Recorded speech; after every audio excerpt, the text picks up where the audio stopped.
2007년 6월 7일 하버드 대학교 졸업식에서 빌 게이츠는 15,000명의 졸업생을 대상으로 연설했습니다.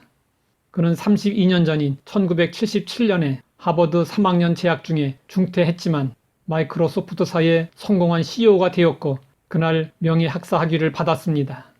빌 게이츠가 6개월 동안 공을 들여 만든 연설에서 가장 강조했던 단어는 불공평이었습니다. 그는 불공평에 대해서 이렇게 말했습니다. 인생은 원래 공평하지 못합니다. 그런 현실에 대하여 불평할 생각하지 말고 받아들이십시오. 지금 이 시대에 최고 부자가 바라보고 있는 현실입니다. 사람들은 세상이 불공평하다는 사실을 인정하고 삽니다. 그러면서도 종종 불공평이 너무 심하다고 불평합니다. 세상이 불공평하다고 느껴질 때 우리가 읽고 묵상해야 할 말씀이 있습니다. 그 말씀은 다윗이 지은 시편 37편으로 불공평한 세상을 배경으로 하고 있습니다. 시편 37편에서는 불평이란 말이 반복해서 나오고 있습니다. 악을 행하는 자들 때문에 불평하지 말며 자기 길이 형통하며 악한 꾀를 이루는 자 때문에 불평하지 말며 분을 그치고 노를 버리며 불평하지 말라. 여기서 불평한다는 말의 원어상 의미는 불을 태우다 라는 뜻입니다. 그저 불평하는 것이 아니라 불이 타오르듯 분노한다는 것입니다. 왜 악을 행하는 자들 때문에 불이 타오르듯 분노할까요? 악을 행하는 사람들이 오히려 형통하고 더 잘 되는 것 같이 보이기 때문이었습니다.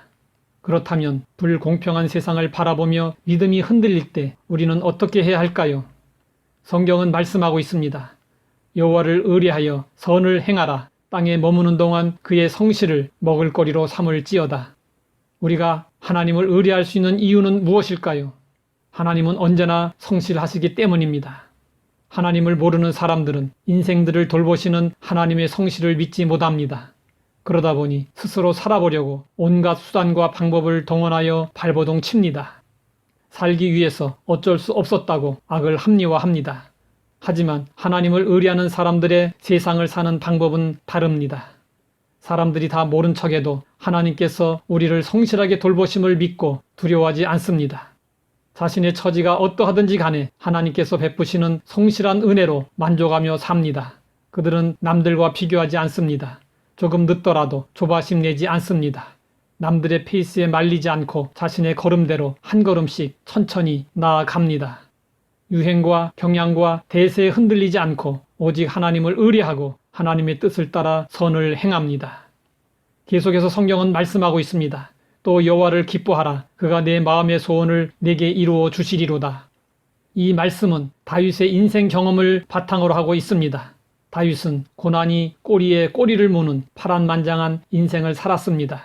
이런 다윗에게서 기뻐하는 모습을 볼 수 있다는 것은 신기한 일이 아닐 수 없습니다. 다윗은 기뻐했고 다른 사람들에게도 기뻐하라고 권하고 있습니다. 만약 다윗이 온갖 어려움을 당할 때 하나님을 기뻐하지 않았다면 어떻게 되었을까요? 억울함과 분노를 이기지 못하여 정신이 돌아버리거나 폐인이 되고 말았을 것입니다. 그러나 다윗은 어렵고 힘들 때마다 하나님 앞으로 나아갔습니다. 하나님과의 긴밀한 교제를 통해 세상에서 얻을 수 없는 기쁨을 맛보았습니다.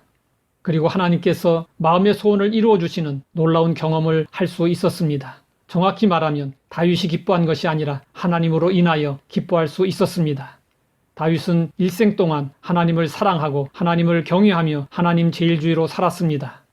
그랬기 때문에 다윗은 하나님으로 말미암아 기뻐했습니다. 우리의 눈과 마음이 상황과 조건에 맞추어 있다면 우리는 하나님을 기뻐할 수 없습니다. 그러나 우리가 하나님께 초점을 맞추고 하나님의 사랑을 생각할 때 하나님을 기뻐할 수 있습니다. 하나님의 풍성하신 긍휼을 생각할 때 하나님을 기뻐할 수 있습니다. 하나님의 위대하심을 생각할 때 하나님을 기뻐할 수 있습니다. 하바국 선지자는 우리가 하나님에게 초점을 맞출 때 어느 정도까지 기뻐할 수 있는지 보여주었습니다.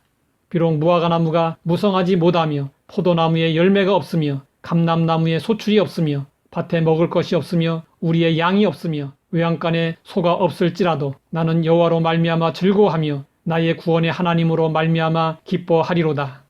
환경적으로 볼 때 기뻐할 수 있는 조건은 하나도 없었습니다. 그러나 하바국 선지자는 하나님께 초점을 맞추었습니다.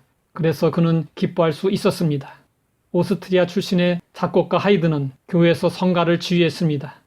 그런데 그가 성가를 지휘할 때에는 성가대 대원들이 즐거워 춤을 추면서 노래를 부르며 예배드리는 성도들도 즐겁게 찬송을 불렀습니다. 한 번은 이웃 교회의 목사님이 하이든을 만나서 물어보았습니다. 소문에 당신은 성가를 지휘할 때 춤을 춘다는데 사실입니까?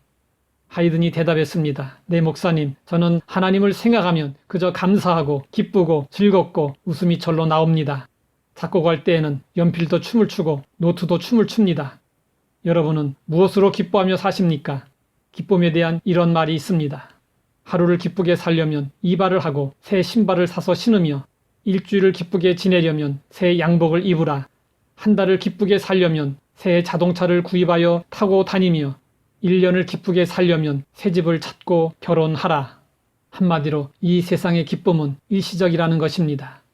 그나마 일평생 동안 누릴 수 있는 기쁨은 먹고 마심으로써 얻는 기쁨입니다. 예로부터 사람들은 곳곳을 다니며 여러 가지 음식을 두루 맛보는 것을 즐겼습니다. 이를 식도락이라고 합니다.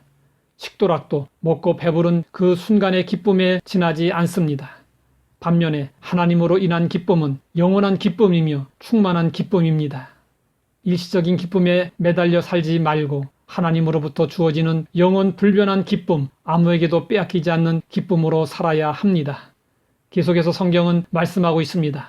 네 길을 여호와께 맡기라. 그를 의지하면 그가 이루시고 내 의를 빛같이 나타내시며 내 공의를 정오의 빛같이 하시리로다. 여호와께 맡기고 여호와를 의지하는 일은 우리 자신의 명철을 의지하지 않는 것입니다.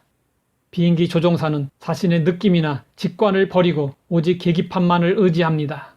이것은 우리가 하나님을 의지한다는 것이 무엇인가를 잘 설명해주는 예입니다.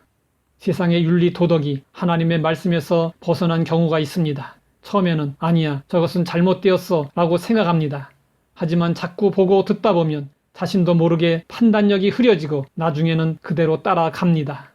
여러분은 사람들의 말에 귀를 기울입니까? 아니면 하나님의 말씀에 귀를 기울입니까? 여러분은 다른 사람들이 무엇을 하는지 주목합니까? 아니면 하나님의 말씀에 주목합니까? 여러분은 환경을 바라보십니까? 아니면 하나님의 말씀을 바라보십니까? 사람들의 행동과 말을 보고 듣고 환경을 바라보면 혼란스러울 때가 있습니다. 서서히 방향이 기울어져도 인식하지 못할 때가 있습니다. 조종사가 계기판만을 의지하듯 우리도 오직 하나님의 말씀만을 의지해야 합니다. 그래야 거센 세상 풍조 속에서 방향 감각을 잃지 않고 믿음의 길을 걸어갈 수 있습니다.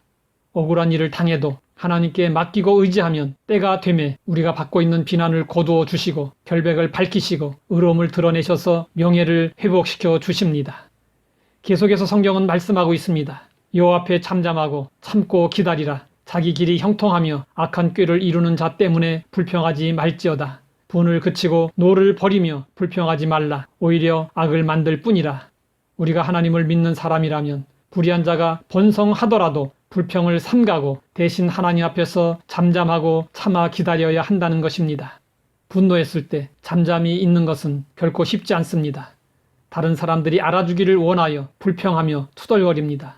내 뜻대로 일이 진행되지 않을 때, 내 힘으로 어떻게 할 수 없을 때 어떻게 반응할까요? 대개는 가장 가까운 사람들에게 쏟아붓습니다. 성경은 그렇게 하지 말라고 지적합니다. 밖에서 속상한 일이 있었을 때 그것을 집으로 가지고 와서 가족들에게 화풀이하지 말라는 것입니다. 그러면 하나님은 왜 우리에게 잠잠하고 참아 기다리라고 하실까요? 악인들이 잘 되는 것을 분노하며 바라보는 것은 자신의 불건전한 마음의 상태를 반영하는 것입니다.